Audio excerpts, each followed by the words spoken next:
આપણી સંકલ્પ ન્યૂઝ ચેનલને સબસ્ક્રાઇબ અને લાઇક કરો, બેલ આઇકન દબાવો જેથી આવનાર ન્યૂઝ અપડેટ્સની નોટિફિકેશન આપના મોબાઈલ પર સૌથી પહેલા પહોંચે. Like, subscribe and share the video.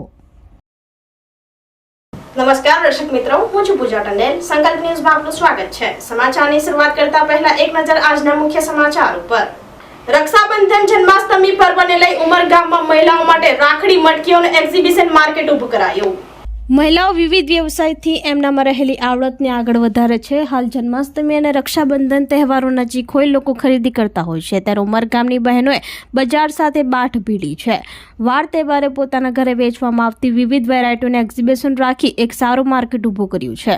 મધ્યમ વર્ગની બહેનોએ એકબીજાના સાથ સહકારથી વાર તહેવારે એક સુંદર આયોજન કરી પોતાના વ્યવસાયને એક દિશા આપી છે. દુકાનોમાં મોંઘા ભાડા ભરવા કરતા આવા એક્ઝિબિશનથી લોકો સુધી પહોંચી કાયમનો સારા વ્યવસાયનો માર્ગ ખુલી જાય છે. વિવિધ વેરાયટીઓની રાખડીઓ, રંગબેરંગી મટકીઓ વેચાણ કરતા ગ્રાહકો ખરીદી કરતા જોવા મળ્યા હતા.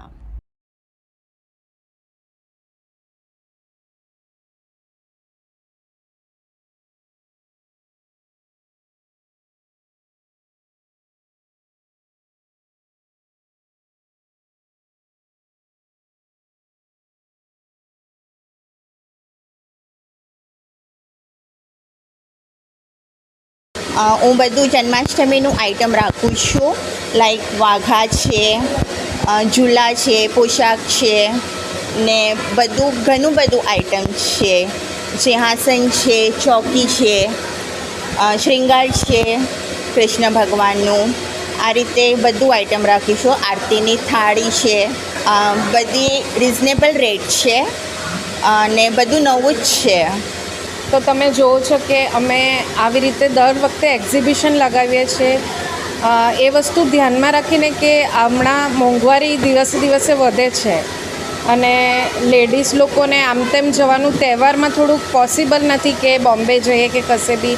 તો અમે બધી લેડીઝોએ મળીને એવો વિચાર કર્યો કે દર તહેવારમાં આવી રીતે મળીને બધા સ્ટોલ મૂકીએ, થોડા રિઝનેબલ રેટ મૂકીએ, જેથી કરીને બધી લેડીઝોને પણ કશે આમ તેમ જવું નહીં પડે અને એમના તહેવાર પણ સચવાઈ જાય. અને એ રીતે અમે બધા મળીને અમારો પણ પોતાનો બિઝનેસ કરી લઈએ અને દર વખતે જ્યારે પણ તહેવાર આવે 2-3 મહિને આવી રીતે અમે એક્ઝિબિશન લગાવીએ છીએ અને બધાને આ રીતે હેલ્પ મળે છે.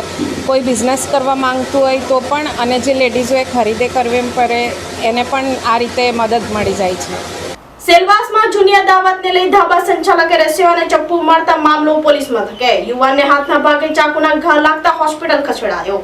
સેલવાસમાં ઢાબા સંચાલક અને રસોઈયા વચ્ચે મારામારીમાં મામલો પોલીસ મથકે પહોંચ્યો હતો. 6 ઓગસ્ટના રોજ રાત્રે 9:30 વાગ્યાના સુમારે સેલવાસ ઇન્દિરાનગરમાં આવેલ ઢાબા સંચાલક લલન અને રસોઈયા ગૌરવ શ્રીવાસ્તવ વચ્ચે ઝઘડો થયો હતો.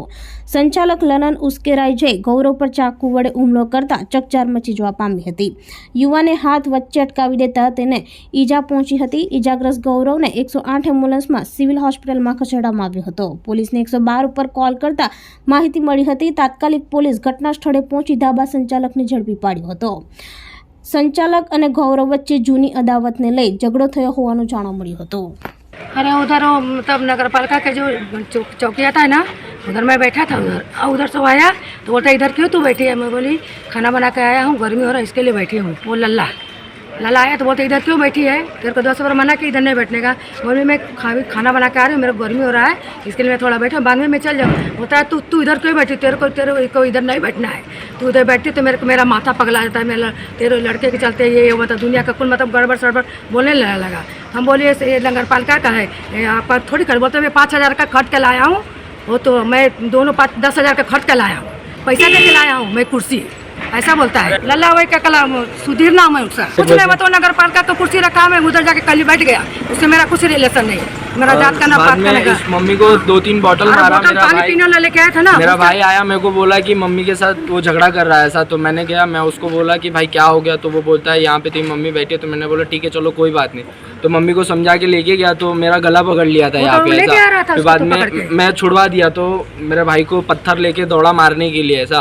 तो मम्मी को बोला तू घर पे जा, मैं देखता हूँ. तो ऐसा गया भाई को देखने के लिए कि भाई को पत्थर लेके मारने गया है, तो मैं उसके पीछे गया कि भाई मार ना दे कहीं ऐसा। तो फिर बाद में वो घर के अंदर घुसा और वहाँ से उसने चाकू लाया और फिर भाई को अटैक किया मारने के लिए। तो मैं उसमें बीच में आया तो मेरे को इधर हाथ पे लग गया। हाँ, मैं तुरंत ही जब मेरा हाथ कटा था तभी मैंने मेरे को भी 2 बोतल मारा, मेरे को गंदी गंदी कितनी गाली दे रहा है। पहले मेरा इसके पास मैं काम करता था भाई, तो ये मैं इनके पास से काम छोड़ा था ना, तो ये बोलता है कि तू मेरे पास काम नहीं करेगा तो तेरे को मैं कहीं और भी नहीं काम करने दूंगा ऐसा। और मैं इसके एरिया में रहता हूँ तो मेरे को ये बार बार टशन में ले रहा था ऐसा कि मेरे से झगड़ा करेगा, पॉइंट ढूंढ रहा था ऐसा। और आज मैं सुबह शाम को 6 बजे ढाबे से निकला, मेरा सर दर्द हो रहा था। ભરૂચના 6 પોલીસ સ્ટેશન દ્વારા ઝડપાયેલ રૂપિયા 1.18 કરોડનો દારૂ પર બુલડોઝર ફેરવી નાશ કરાયો। ગુજરાતમાં દારૂબંધી હોવા છતાંય બુટલેગરો બેફામ રીતે દારૂનો વેપલો ખરીદી રહ્યા છે તેનો અંદાજો અંકલેશ્વરમાં બનેલ ઘટના પરથી આવે છે। અલગ અલગ 6 પોલીસ સ્ટેશનોમાં વિવિધ ગુનાઓ હેઠળ જપ્ત કરવામાં આવેલ વિદેશી દારૂની 1 લાખ કરતાં વધારે બોટલનો કડકિયા કોલેજ નજીક આમલા ખાડી પાસે બુલડોઝર ફેરવીને નાશ કરવામાં આવ્યો હતો। અંકલેશ્વર શહેર એ ડિવિઝન, રૂરલ GIDC શહેર B ડિવિઝન, પાનોલી અને હાંસોટ પોલીસ મથકમાં ઝડપાયેલા દારૂના જથ્થાનો નાશ કરવા માટે પોલીસે કોર્ટની મંજૂરી માંગી હતી। કોર્ટે 1.18 કરોડની કિંમતની 1 લાખથી વધુ બોટલોનો નાશ કરવા માટે મંજૂરી આપતા કાર્યવાહી હાથ ધરવામાં આવી હતી। પ્રાંત અધિકારી ભવદીપસિંહ જાડેજા, DYSP ડોક્ટર કુશલ ઓઝા સહિતના અધિકારીઓની હાજરીમાં બોટલો ઉપર રોલર ફેરવી દેવાયું હતું। દારૂની બોટલ સગે વગે ન થાય તે માટે સ્થળ ઉપર ચુસ્ત બંદોબસ્ત ગોઠવી દેવાયો હતો। અંકલેશ્વરથી રિપોર્ટર અવી સૈયદ, સંકલ્પ ન્યૂઝ।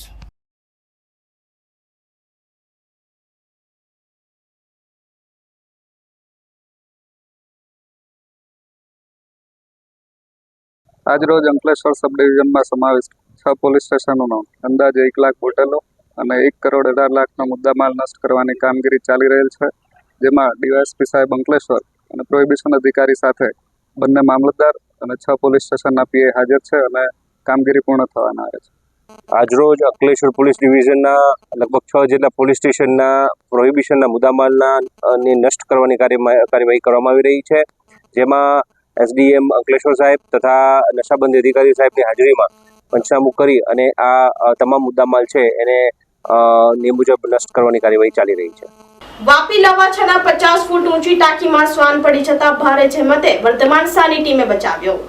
વાપી તાલુકાના લવાછા ગામે 50 ફૂટ ઊંચી પાણીની ટાંકીમાં શ્વાન પડી ગયો હતો। પાણીની ટાંકી પાસેથી પસાર થતા લોકોને 2 દિવસથી રડવાનો અવાજ આવતો હતો, ત્યારે એક રહીશે કદાચ કોઈ પ્રાણી ફસાઈ હોવાની ભીતિ સર્જાતા તેમણે પ્રાણી બચાવ સંસ્થા NGO કર્તવ્યના ભગવાનભાઈ તેમજ લાઈફ રેસ્ક્યુ ફાઉન્ડેશનના વર્ધમાન શાહને થતા સ્થળ ઉપર આવી પહોંચ્યા હતા, જ્યાં તપાસ કરતા આ અવાજ 50 ફૂટ ઊંચી પાણીની ટાંકીમાંથી આવતો હોવાનું જણાય આવતા એક શ્વાન અંદર પડી ગયાનું નજરે પડ્યું હતું। જોકે પાણીની ટાંકીમાં ઉતરવા માટેની કોઈ વ્યવસ્થા ન હોવાથી ટીમ દ્વારા એક રસ્સીની મદદે ભારે જહેમતે કૂતરાનું રેસ્ક્યુ કરવામાં આવ્યું હતું, જે બાદ શ્વાનની પ્રાથમિક ચકાસણી કરી સુરક્ષિત જણાતા મુક્ત કરવામાં આવ્યો હતો।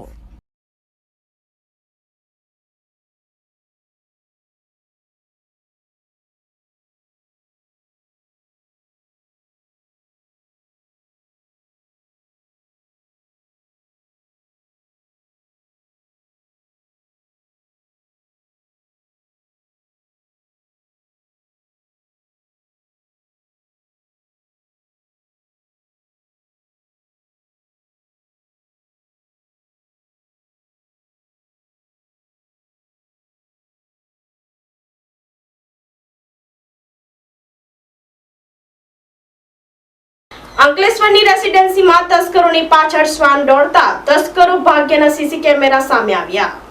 પોલીસના ખોફ વગર ચોરી કરવાની ફિરાકમાં ફરતા તસ્કરોને શ્વાનના લીધે ઊભી પૂંછડીએ ભાગવું પડ્યું। અંકલેશ્વરમાં તસ્કરોનો ટરખાટ દિવસે દિવસે વધી રહ્યો છે। તસ્કરો પોલીસથી નહીં ડરતા પણ તસ્કરો શ્વાનોથી ડરી ગયા હોવાની ઘટના CCTV ફૂટેજ સામે આવ્યા હતા। સુરવાડીના પ્રણામી બંગલોઝ અને શિવ દર્શન રેસિડેન્સીમાં ચોરી કરવા આવેલા તસ્કરોને શ્વાનોએ ઘેરી લીધા હતા। આખી ઘટના સોસાયટીમાં લાગેલ CC કેમેરામાં કેદ થઈ હતી। છેલ્લા 15 દિવસમાં અનેક સોસાયટીઓમાં તસ્કરોના આટાફેરા CCTVમાં કેદ થયા છે। પોલીસના ખોફ વગર ચોરી કરવાની ફિરાકમાં ફરતા તસ્કરોને શ્વાનના લીધે ઊભી પૂંછડીએ ભાગવું પડ્યું હોવાની ઘટના સામે આવી છે। તસ્કરો સોસાયટીમાં બંધ મકાન શોધી રહ્યા હતા, તે સમયે ગલીઓમાં ભેગા થયેલા શ્વાનો જોરજોરથી ભસવા લાગતા રહીશો જાગી જશે તેવી બીક તસ્કરો ભાગી ગયા હતા। આ ઘટના CCTV સામે આવ્યા છે, જેને લઈ અંકલેશ્વરમાં શહેરને અડીને આવેલ સોસાયટી અને ગ્રામ્ય વિસ્તારમાં તસ્કરોએ ડેરા ટંબુડિયા ટાળ્યા હોય તેવું હાલ તો પ્રતીત થઈ રહ્યું છે। અંકલેશ્વરથી રિપોર્ટર અવી સૈયદ, સંકલ્પ ન્યૂઝ.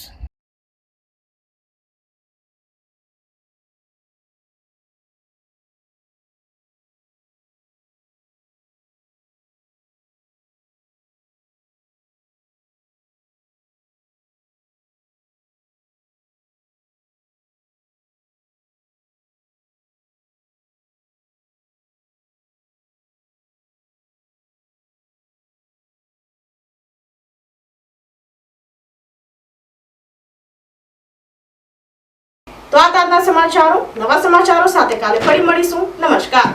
આપણી સંકલ્પ ન્યૂઝ ચેનલને સબસ્ક્રાઇબ અને લાઇક કરો, બેલ આઇકન દબાવો જેથી આવનાર ન્યૂઝ અપડેટ્સની નોટિફિકેશન આપના મોબાઈલ પર સૌથી પહેલા પહોંચે. Like, subscribe and share the video.